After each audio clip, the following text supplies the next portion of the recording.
নমস্কার, আমার চ্যানেল একাই একশোতে সকল বন্ধুদের জানাচ্ছি স্বাগত। আমার আজকের রেসিপি হলো চিকেন স্যান্ডউইচ।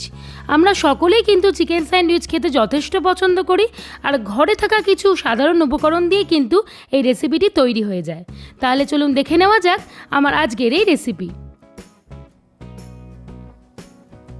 আমি এখানে চিকেন কিমা নিয়েছি এবং ক্যাপসিকাম লাগছে, এছাড়াও পেঁয়াজ কোচানো এবং টমেটো কোচানো লাগছে, কাঁচা লঙ্কা কুচি এবং আদা রসুন বাটা নিয়েছি, স্প্রিং অনিয়ন লাগছে আর ধনেপাতা কোচানো লাগছে, আর ব্রেড তো অবশ্যই লাগছে। আমি এখানে 3 পিস সাইজের একটু বড় বড় সাইজের ব্রেড নিয়েছি। ব্রেডের আমি 4 ধারটা কেটে বাদ দিয়ে দেব, কেন চারপাশটা কি হয় একটা শক্ত ভাব থাকে, তাই শক্ত ভাবটাকে আমি কেটে কিন্তু বাদ দিয়ে দিলাম। এইভাবে আমি 3টে ব্রেডকে কেটে নিয়েছি। রান্নাটি করব আমি রিফাইন্ড অয়েলে, তাই একদম সামান্য একটু রিফাইন্ড অয়েল দিয়েছি। তার মধ্যে আমি পেঁয়াজ কোচানোটা দিয়ে দিচ্ছি। দেখে বুঝতেই পাচ্ছেন একটু মিহি করে কিন্তু এই পেঁয়াজটাকে চপড করে রেখে দিয়েছি। একটু ফ্রাই করে নেব। এই সময় আমি ক্যাপসিকাম কোচানোটাও দিয়ে দিলাম। ভালোভাবে এবারে একটু ফ্রাই করে নিচ্ছি। স্বাদ অনুসারে একটু নুন দিয়ে দিলাম। দেখে বুঝতেই পাচ্ছেন একদম কম তেলে কিন্তু রান্নাটা হয়ে যায়।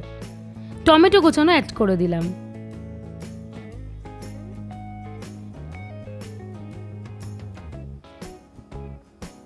এবং চিকেন কিমাটাও এখন দিয়ে দিচ্ছি। আমি বাড়িতে কিন্তু এই চিকেন কিমা রেডি করে নিয়েছি। আপনারা চাইলে দোকান থেকেও কিন্তু একদম এরকম কিমা তৈরি করে নিয়ে আসতে পারেন। একটু গোলমরিচের গুঁড়ো দিয়ে দিলাম। একদম বেশি সময় লাগে না, কারণ চিকেন তো এমনি মাছের মতো, গলতে একদম সময় লাগে না। দেখুন আস্তে আস্তে জল বেরোতে শুরু করেছে। এই সময় আমি কাঁচা লঙ্কা কোচানোটা দিয়ে দিলাম। ঝালটা কিন্তু অবশ্যই আপনারা আপনাদের টেস্ট অনুসারে দেবেন।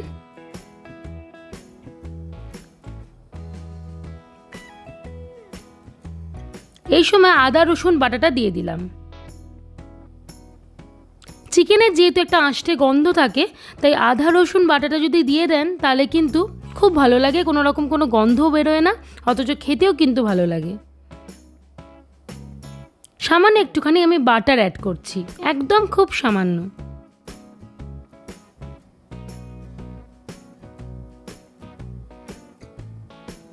একটুখানি ঢাকা দিয়ে রেখে দেব। হয়ে গেছে বলে আমি এখন স্প্রিং অনিয়ন ছড়িয়ে দিচ্ছি ওপর থেকে, এবং ধনেপাতা কোচানোটা অ্যাড করে দিলাম। দেখে বুঝতেই পাচ্ছেন চিকেনটা কিন্তু খুব সুন্দরভাবে সেদ্ধ হয়ে গেছে। আরও একটু ড্রাই করে নেব, তাহলে কিন্তু আমাদের স্টাফিংটা রেডি হয়ে যাবে। দেখুন আমার স্টাফিংটা রেডি হয়ে গেছে। ওপর থেকে আমি একটুখানি চিজকে গ্রেট করে দিয়ে দিলাম। একটুখানি মিশিয়ে নিচ্ছি।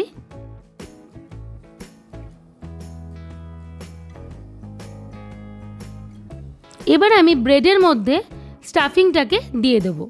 একটু বেশি বেশি করেই দেব, তাহলে মুখে পড়লে খুব ভালো লাগবে খেতে। বেশ একদম ভরা ভরা করেই দেখুন চারপাশটা আমি সুন্দরভাবে ভরিয়ে দিয়ে দিচ্ছি।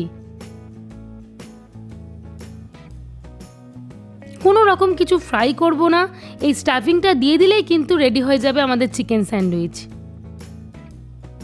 ওপর থেকে সামান্য একটুখানি গ্রেটেড চিজ দিয়ে দিলাম। চিজ দিলে তো অবশ্যই ভালো লাগে, তবে আপনারা যদি না চান তাহলে কিন্তু এটা অ্যাভয়েডও করতে পারেন। এবং ওপর থেকে আমি আরেকটি ব্রেড বসিয়ে দিচ্ছি। আপনারা চাইলে এইভাবে কিন্তু সার্ভ করতে পারেন, বা দেখুন আমি ত্রিকোণ করে কেটে নিচ্ছি, আবার এইভাবেও কিন্তু সার্ভ করতে পারেন।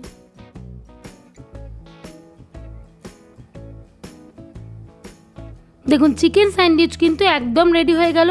বেশি কোনো রকম কোনো ঝামেলা লাগে না, একদম চট জলদি কিন্তু হয়ে যায়। আর স্বাদ কিন্তু হয় একদম বাইরের দোকানের মতো। বিশেষত বাচ্চাদের খাওয়া নিয়ে অনেক রকম সমস্যা হয়ে থাকে, তাই যদি তাদের টিফিনে এই ধরনের আপনারা চিকেন স্যান্ডউইচ সার্ভ করতে পারেন, আশা করি তাদের খুব ভালো লাগবে। এমনকি বাড়িতে কোনো গেস্ট এলেও কিন্তু এরকম ধরনের চিকেন স্যান্ডউইচ করে দিতে পারেন, তাদেরও আশা করি একদম পছন্দ হবে। খুব মুখরোচক একটি রেসিপি, তাই অবশ্যই একদিন বাড়িতে ট্রাই করুন এবং আমাকে কমেন্ট করে জানান যে কেমন লাগলো। যদি ভালো লাগে ভিডিওটি লাইক এবং আমার চ্যানেলটি শেয়ার সাবস্ক্রাইব করার অনুরোধ রইল। আর পাশে থাকা বেল আইকনটি প্রেস করুন নিত্য নতুন ভিডিও আপডেটের জন্য। ধন্যবাদ।